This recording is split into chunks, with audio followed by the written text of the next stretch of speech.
शहाबुद्दीन साहब की पत्नी धर्म पत्नी को भी उप मुख्यमंत्री क्यों नहीं बना? हमको तो आप लोगों को दिख रहा है कि 3 बार टिकट दिया गया, मैडम लूज कर गई।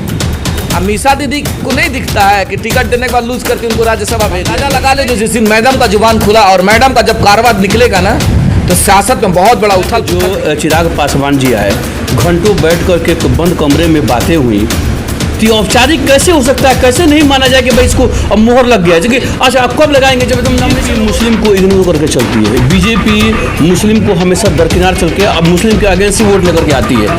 तो क्या अब यह माना जाना चाहिए कि बिहार में आरजेडी भी मुस्लिम को दरकिनार कर रही है? क्योंकि इतना बड़ा चेहरा, इतना मजबूत जो पिलर रहे हैं आरजेडी के, जिन्होंने आरजेडी को पैदा किया, सींचा अपने खून और मेहनत से, उस आदमी को दरकिनार कर देना, तो क्या ये नहीं माना जाना चाहिए कि अब आरजेडी को मुस्लिम की ज़रूरत ही नहीं? इस पर जितना ही देर हो रहा है उतना ही इधर ऑप्शन तैयार है। निश्चित तैयार है। इस खबर के प्रायोजक हैं ग्लोमैक्स अस्पताल, सभी इलाज एक छत के नीचे, हाई टेक सुविधा से लैस, डॉक्टर रामाजी चौधरी के सामने, सीवान। मोबाइल नंबर है 8022256300। 24 घंटे इमरजेंसी सेवा उपलब्ध।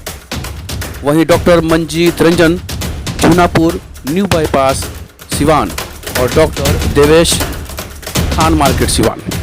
नहीं रहा तो वो परिवार कभी राजनीतिक पद के लिए नहीं भागा, लेकिन शीर्ष में बैठे हुए राष्ट्रीय जनता दल के लोगों को देखना चाहिए।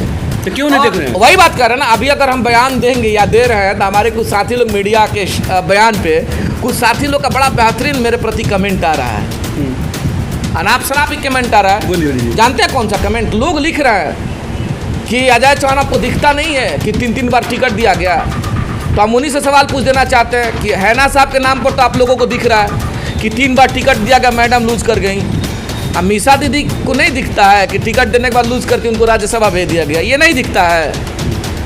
क्या रहा है योगदान, बता दीजिए जरा।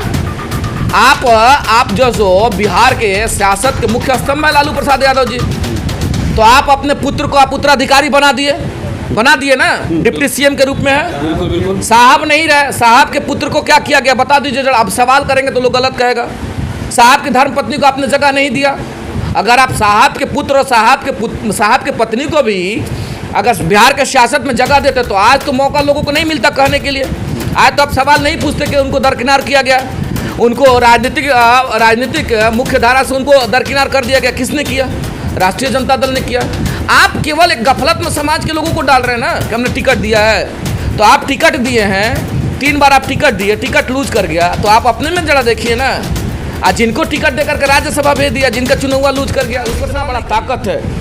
जिसके बिहार में इतने फॉलोअर्स और सभी धर्मों में, हिंदू हो, मुसलमान हो, अगड़ा हो, पिछड़ा हो, ब्राह्मण में भी चाहने वाले शहाबुद्दीन साहब के लोग आज भी मौजूद हैं। राजपूत समाज में भी उस साहब को चाहने वाले मजबूत हैं। जादव समाज में भी मजबूत है। दलित में भी है, अति पिछड़ा में भी है, हिंदू में भी है, मुसलमान में भी है। तो आप उनके ताकत के लिए आप जगह नहीं दीजिएगा और केवल कहिएगा कि जो हम टिकट देंगे ये करेंगे, तो अब ये चलने वाला नहीं है। बिहार की आवाम और सभी कार्यकर्ता ये चाह रहे हैं कि हैना साहब को राज्यसभा भेजा जाए। हैना साहब नहीं, हैना साहब अगर पद के पीछे गई होती तो आज एमएलए रहती, बाबू ओसामा एमएलए रहते। तो हैना साहब के सभी कार्यकर्ता और सभी फॉलोअर्स, हम लोग मजबूती से राष्ट्रीय जनता दल के शीर्ष में बैठे हुए लोगों से निवेदन बार बार कर रहे हैं कि हैना साहब को राज्यसभा भेजा जाए, बाबू ओसामा को एमएलसी बनाया जाए। हैना साहब को आप अब अगर कहेंगे तो गलत हो जाएगा।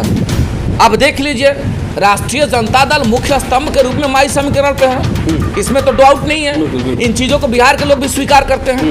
तो माई समीकरण की अगर बात करते हैं, मजबूती से देखना चाहते हैं, तो जिस प्रकार लालू प्रसाद यादव जी तेजस्वी यादव जी को विरासत देकर के मुख्यमंत्री बना दे, उप मुख्यमंत्री बना दिए। साहब की पत्नी धर्म पत्नी को भी उप मुख्यमंत्री क्यों नहीं बना दिया? पूर्व में देखे भी थे, जनता दल यूनाइटेड भारतीय जनता पार्टी की जब सरकार थी तो अति पिछड़ा का बहुत बड़ा एक तबका नीतीश कुमार जी के साथ रहा है, आज भी है। तो उन्होंने क्या किया? 2 अति पिछड़ा के चेहरा को मुख्यमंत्री बनाया, उप मुख्यमंत्री। जब 2 अति पिछड़ा के चेहरा को डिप्टी सीएम बना दिया गया, तो भाई एक तेजस्वी यादव जी डिप्टी सीएम है और हैना साहब को डिप्टी सीएम बना दीजिए, कौन सा गलत हो जाएगा? आपका ताकत बढ़ जाएगा।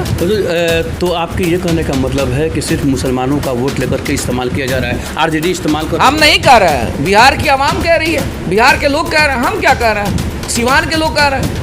हम केवल हमारे कहने से थोड़ा होगा, पूरे बिहार के चाहने वाले लोग। भाई जब आरजेडी को वोट मिला तो सिर्फ यादव, जिसे एम वाई समीकरण की आपने बात की, तो सिर्फ यादव वोट से तो जीत नहीं गए, बता तो मुस्लिम रहे। वोट था ना भाई, बता तो तो रहे। मुस्लिम को सिर्फ इस्तेमाल किया गया वोट दो लेकर पहिया है ना, राष्ट्रीय जनता दल का 2 पहिया मजबूत पहिया है, माई समीकरण मजबूत है।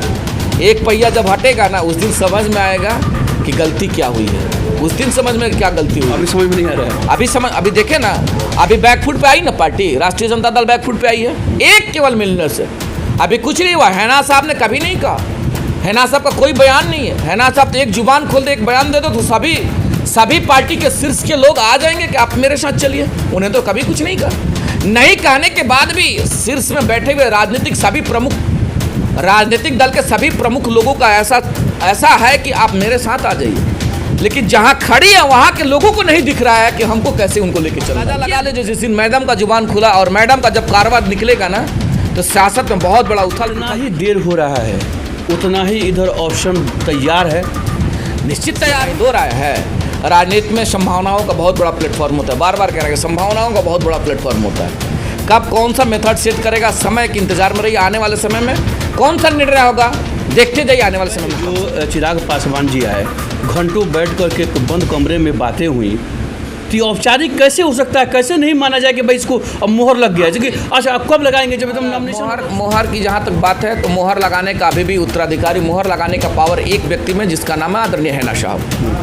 जैसे उनके बयान से या उनके द्वारा जो भी विश्लेषण किया जाए, आप लोग क्या सोच जो रहे हैं? बयान आएगा, अभी हम लोग अपने थानेदार से कहते रहते हैं, हम लोग शीर्ष की नेत्री हैं, तो हम लोग सिपाही होने के नाते अपने थानेदार से कहते हैं कि सिवान की आवाम अब आपसे जानना चाहती है कि आप निर्णय बताइए, हम लोग आगे बढ़ें। तो बार बार उनके द्वारा ये कहा जाता है कि अभी सिवान के मालिकों के बीच में रहिए, समय आने पे सभी चीज़ों को मीडिया के समक्ष रख करके आवाम के बीच में हम लोग रखने का कार्य करेंगे। बीजेपी मुस्लिम को इग्नोर करके चलती है, बीजेपी मुस्लिम को हमेशा दरकिनार चलती है, अब मुस्लिम के अगेंस्ट ही वोट लेकर के आती है। तो क्या अब यह माना जाना चाहिए कि बिहार में आरजेडी भी मुस्लिम को दरकिनार कर रही है? क्योंकि इतना बड़ा चेहरा, इतना मजबूत जो पिलर रहे हैं आरजेडी के, जिन्होंने आरजेडी को पैदा किया, सींचा अपने खून और मेहनत से, उस आदमी को दरकिनार कर देना, तो क्या ये नहीं माना जाना चाहिए कि अब आरजेडी को मुस्लिम की ज़रूरत ही नहीं? इस पर काम कर रही है। आप जो कह रहे हैं सभी बिहार के लोग देख भी रहे हैं और देखेंगे भी कि राष्ट्रीय जनता दल को सींचने में शहाबुद्दीन साहब का अहम योगदान है, और शहाबुद्दीन साहब के लोगों का योगदान है। बिहार के सभी माइनॉरिटी समाज अभिनंदन के पात्र हैं, उन लोगों का बहुत बड़ा ताकत है, और उनके लीडर को दरकिनार करिएगा तो कैसे लोग बर्दाश्त करेंगे? इसका मतलब मुस्लिम पूरे समाज को दरकिनार कर दिए। निश्चित तो है भाई, अब जिनके लीडर को दरकिनार किया तो समाज तो ऐसे ही दरकिनार हो गया। तब उन चीज़ों को देखना है कि कैसे ये लोग सहजते हैं। अगर वक्त रहते ये लोग सहजने का कार्य नहीं किया तो आने वाले समय बहुत बड़ा नुकसान है।